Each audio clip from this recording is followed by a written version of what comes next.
I'm calling this meeting to order at 6:02. Clerk, please call the roll.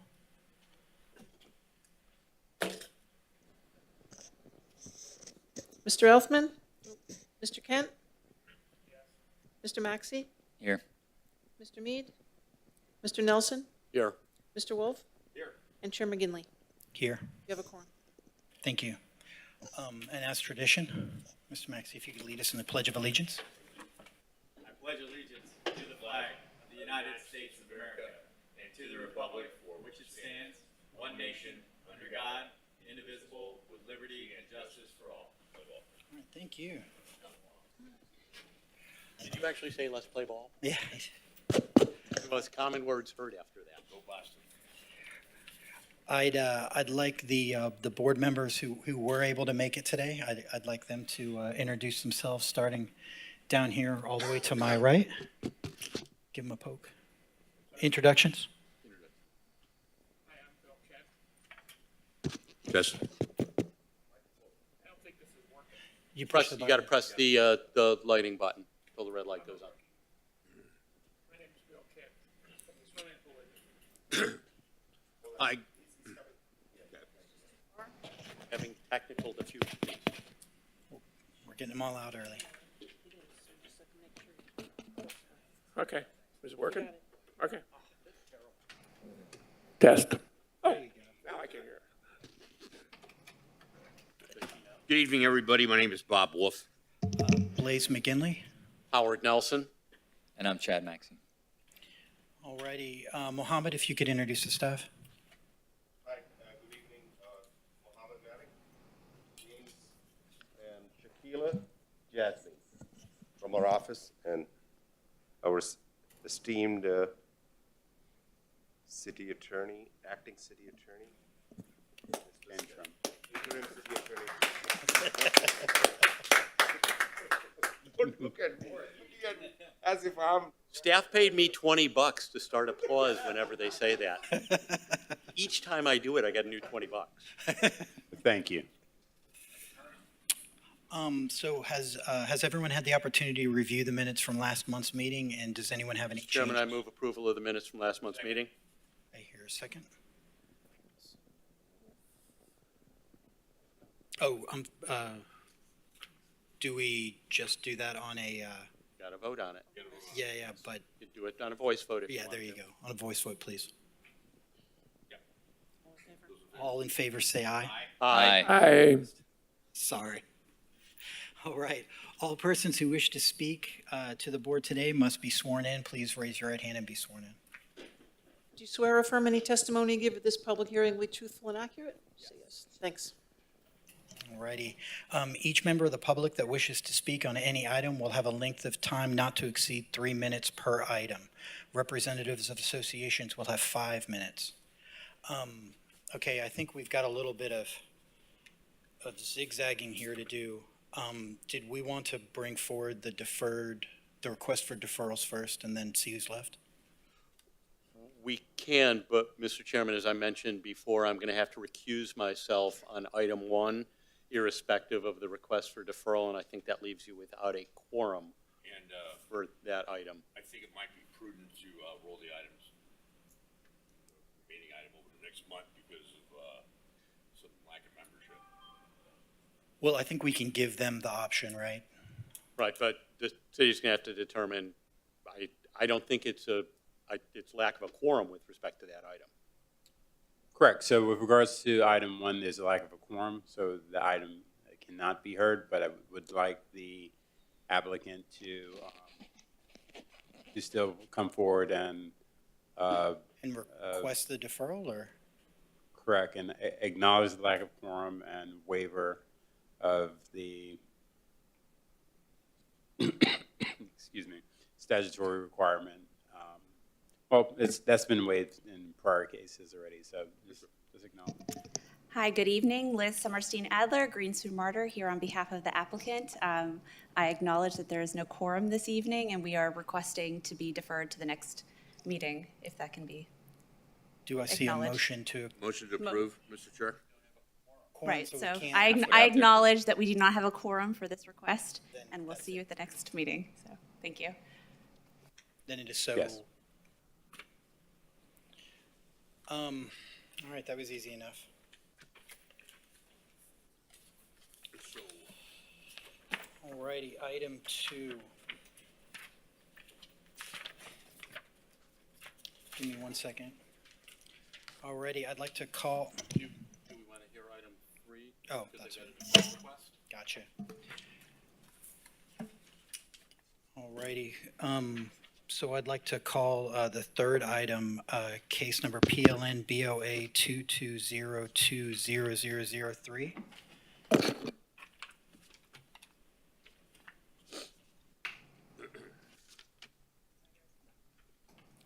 I believe you were requesting a deferral? Yes. Good evening, it's Stephanie Miorga with Stephanie Toothacre's office on behalf of the applicant. We are respectfully requesting a deferral, and we do acknowledge and agree to waive the statutory time limitations. Love it. so move, Mr. Chair. I don't know. I mean, I'm feeling a little insulted that Ms. Toothaker decided a different hearing was more important than us. I We think would we should go appreciate the ahead with it. deferral. I'll second the motion to defer. Thank you. Call the question. I think, do we do that on a voice vote? You can do it however you want to. You're the chair. I'm just a board member. All in approval, say aye. Aye. Aye. All opposed? Thank you. Passes. All right, I'd like to call the second case. That would be case number PLN BOA 22120002. So disclosures, if we could start all the way to the right, if each board member has any disclosures? Bill? None, Mr. Chair. I did a site visit. Blaise McGinley? Site visit and a brief discussion with counsel for the applicant. Chad Maxey, none.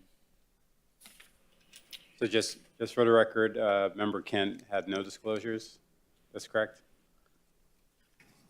Member Kent? You had no disclosures, that's correct? That's what I said. That's what I said, yes. We just didn't have it on the record, so that's fine. Thank you. All righty, I see the applicant's representative is present. Could you state your name? Good evening, Chair. Andrew Shine with Lockery and Chakas, here representing the property owners. Thank you very much. Okay, so you have 15 minutes for your presentation. Those individuals associated with your project must speak during your presentation time. You may proceed. Thank you, Chair. With me today, I do have the two owners of the property, Eric Woltkamp and Patrick Coffey. Do you wish to reserve time for rebuttal? Oh, sure, yes. Thank you. With me today, I have the two owners, Eric Woltkamp and Patrick Coffey, as well as the neighbor to the north, Dan Chappelle, on the right. The property is located at 725 Northeast 16th Terrace. This is in Victoria Park. We'll show an aerial in a minute. The applicable code section that we're here to get a variance from today are the table of dimensional requirements from the RCS 15 zoning district, which require a 5-yard side setback and a front yard minimum of 25 feet. This is the aerial of the property from far away. It's located on the west side of Victoria Park, right by Holiday Park. Closer up is the property. You can see on the north side of the property is a carport. It's been an enclosed, it's a covered carport. Been there since at least the 60s. The furthest back we could find property records for it. It was also shown on multiple surveys in the 80s, but that carport's existed for multiple decades. The request that we're here for tonight is to enclose the carport. This is a survey of the property. You can see the shaded carport on the north side. It covers the entire 10 feet setback, which is the 10-foot setback is larger than the 5 feet that's required today. This is an elevation of the proposed enclosed carport. It won't be connected inside to the house, just on the outside. It is lower height than the existing building and maintains the same general profile as the existing house. This is a site plan view of it, just showing from the top. Again, staying within the existing setbacks on the rear and the front. A little bit of historical information about the property, which would help kind of shed light on the history of carports, enclosed carports, and setbacks over the years. Under today's code, the required setback is 5 feet. This is an example of a 70-foot lot. The one we're talking about is 70 feet as well, but this is just an example. 70-foot lot, 5-foot setbacks. You could have a 60-foot structure with a garage inside. This is a lot of what we see in the new single-family homes, built to the setbacks with the garage within it. Bit of history, though. This property was previously zoned, you could see it in red, it was zoned R3B, which was an old residential zoning district prior to 1997 when this house was built. It was zoned R3B. This is an excerpt from the old zoning code. You can see R3B, section 4710.8. The top highlighted part, side yard. Side yards used to be 10-foot setbacks in the zoning district. Now they're 5 feet. So under the previous code, this is how the houses were built. They were built with 10-foot side setbacks, so you get about 50 feet of property width rather than the 60 feet that you would get today. So it's 10 feet less of buildable area. Generally, you didn't see a lot of garages within this buildable area, and you didn't see it for a reason, and that's the next part of the code. Under the previous code, right there, you can see all yards shall be measured from ground level, be unoccupied and unobstructed, which is typical, except for parking structures and other encroachments that are specifically authorized. So what we saw built in the 50s, 60s, 70s before the new code came into place, which was buildable, you could enclose your own carport because you were allowed to have enclosed parking structures within the setback. And this is how their house was built. The only difference is it wasn't enclosed, but frankly, it's the very similar structure. So this was buildable under the previous code. Now for the need for the variance and the hardship. The property is located in a flood zone. A lot of properties are located in a flood zone, especially in Victoria Park, if you drive up and down the street. What's unique is this one is located at the end of a flood zone, where half of the house ending at the driveway where their current carport is in the flood zone and the rest is not. This is a closer up view. When you're towards the end of a flood zone, water tends to pool there in greater amounts than other places, because when you're looking at the south, that's at elevation, proper elevation, and water, of course, gravity flows down. So what we see at this property, and again, some of the other properties have not similar flooding issues, but it's different when you're at the edge of a flood zone. So what we see, their house is on the left, and you can see, first of all, I have to give credit to whoever does the FEMA maps, because they are, this one in particular is spot on. The flooding stops essentially after their driveway, but it causes a lot of backup into the driveway due to the low elevation of the driveway and being at that edge of the flood zone. This is not a horrible rain that caused this, but when they do have serious rains, and I'm not talking about hurricanes, but even just serious rains, they have water backing up under their car, into their car. During tropical storms and hurricanes, as you can imagine, it's significantly worse. We did have another option, possibly, and technically you could install a fence around the whole property and flood-proof the bottom of a fence. It would be cheaper, but it's significantly less aesthetically pleasing. So instead of going really not reasonable options, they are requesting to enclose in their carport, which again is previously existing. We do have letters of support. I have copies if you want me to pass them around. But we have support letters from everyone in the immediate area that would reasonably see this carport. The ones that aren't shaded in green are not, we didn't get letters of objection. They're either renters or we weren't able to get a hold of them. But there's significant support for this in the area. Everyone on this street knows how bad this particular street floods. A lot of them are either enclosed carports that were enclosed pursuant to the old regulations, gotten a variance for them, or new houses that were built with garages that were built at the 5-foot setback, allowing them to have that full buildable area that wasn't under the old code. And that's the request we have tonight. I'm available if you have any questions. Mr. Chairman, I've got a question, not so much for applicant's counsel, but more for applicant.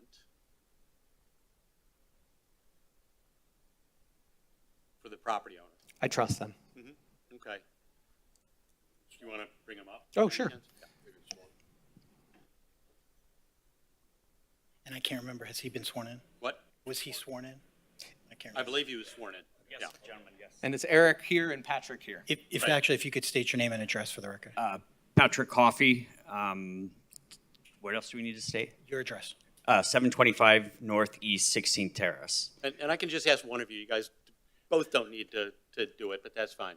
Mr. Coffey, just so we're clear on the record, Yes, sir. we're now going to enclose an open carport. What are you going to be doing inside the enclosed space? Just housing the vehicle. All I need Storage. to know. Sorry. All I need to know. Thank you very much. Thank you very much for your time tonight. Thank No you. other questions? Does anyone else from the board have any questions for the applicant? Mr. Chair, I think it just, we don't want to prohibit him from using it for storage as well. That I think 99% of Americans actually just use it for storage, right? Not just a vehicle. You're not going to use it for any other use than you would normally use a carport for, correct? What does that mean? No? No. It's not turning into a den, an extra Oh, bedroom. no, sir. No, sir. No, Got it. no, sir. Thank you, Jeff. Yeah, exactly. Chair, I couldn't put a car in my garage to save my life.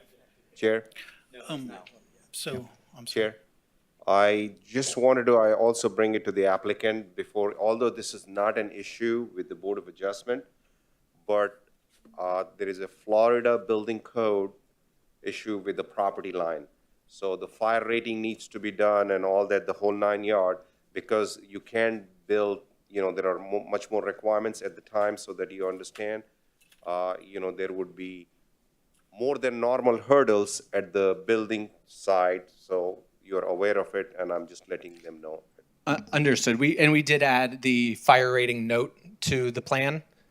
It will be fire rated for that. Yeah, whatever property. FBC requirements are, you have to meet it at the time. Absolutely. And just to clarify, there's no connection to the inside of the house, so it's not a den, and we'd be okay with any condition stating. FBC and NFPA. Yes.